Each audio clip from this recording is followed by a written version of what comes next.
This is Scott the Fix-It Guy. Our goal with our videos is to empower you to be able to do the repairs on your own and save a whole lot of money and also get that great feeling of having fixed it by yourself. Today we have a Kenmore HE3 Elite washer that has the F-11 error code, and usually that's caused by a bad motor controller. It can also be caused by a loose wire coming from the controller down to the motor controller, or from a wire from the motor controller to the motor. So usually though, most commonly, it's due to a bad motor controller. So we're going to be replacing the motor controller, and to do that we have it unplugged, and we're going to remove these screws here from the bottom panel. There's one on the left, one on the right, and sometimes there's one in the middle too. I did put a little toolbox underneath this to lift it up higher so I could get to those screws easier. Those screws are so close to the ground it's kind of hard to get a tool in there, so usually I'll lift it up a little bit. And I'm using a Torx 15 bit to get those screws out.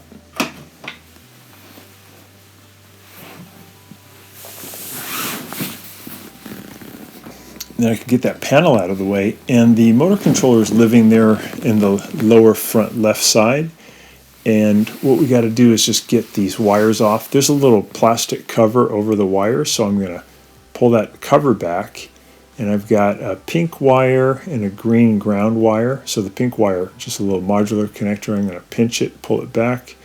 The green wire I'm going to pull off with some needle nose pliers. And then there's a series of black wires that go between the motor controller and the motor. I'm going to pull those off. And there's also 3 little blue wires that are coming from the controller, and I'm going to pull those off. So once I get all those wires off, I can get the old motor controller out of there. Just took off the pink one. We're going to take off the ground wire. And there's 2 little plastic lugs holding the motor controller to the frame. And there's a little tab that you lift up in the front, and then you can slide the controller towards you by about maybe 1/4 of an inch, and then you should be able to lift it off. This one also has an adhesive piece here at the top that kind of keeps the water off of the motor controller, so you have to pull that away from the frame, or from the side panel. Now I'm going to bring this plastic piece down so it's a little bit skinnier, and I'm going to slide it out between the shock and the side panel, get the old one out, and then we'll go ahead and slide the new one in and just connect it with its plastic lugs into the bottom, and then we'll do the wires. Here's the part number from Amazon, and this is for the new motor controller. These sometimes fail when the machine gets overloaded. And here we are taking out the new one. You can also get these that are rebuilt, that are less expensive, that should probably do just as well. This part link we have here is for a brand new one. So we're going to lift up this waterproof panel right here.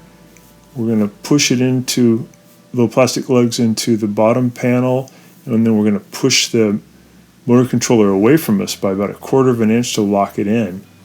Once it's locked in, we can go ahead and start putting those wires back in.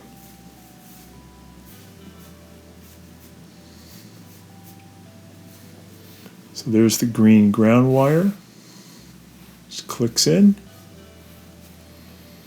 There's that pink modular one that clicks in. There's the blue one that goes between the controller and the motor control. That's going to go right in there, and you want the wires pointing to your left when you install those, when you install it back in.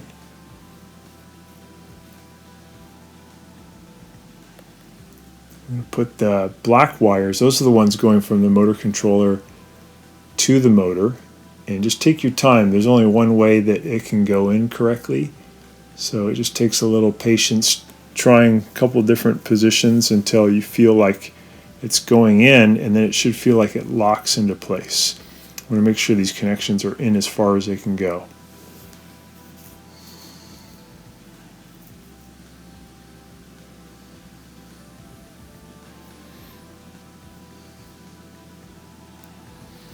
And then once you get them in, you want to take the wires and bring them all down toward the bottom of the motor controller. And then when you close that plastic cover, it'll protect the wires, but they won't be pinched. So right now, that's the wrong way, where you close it on the wire, because that pinches the wire. And over time, it can cause an internal break where the conductor, the metal part, breaks, and then even though the wire looks like it's okay, the wire's broken. So the better way is to bring the wire down near the bottom so that the so that the plastic piece will protect the wires. Then you just close it, put the panel back on, and you are done. So thanks so much for watching, and please subscribe when you get a chance.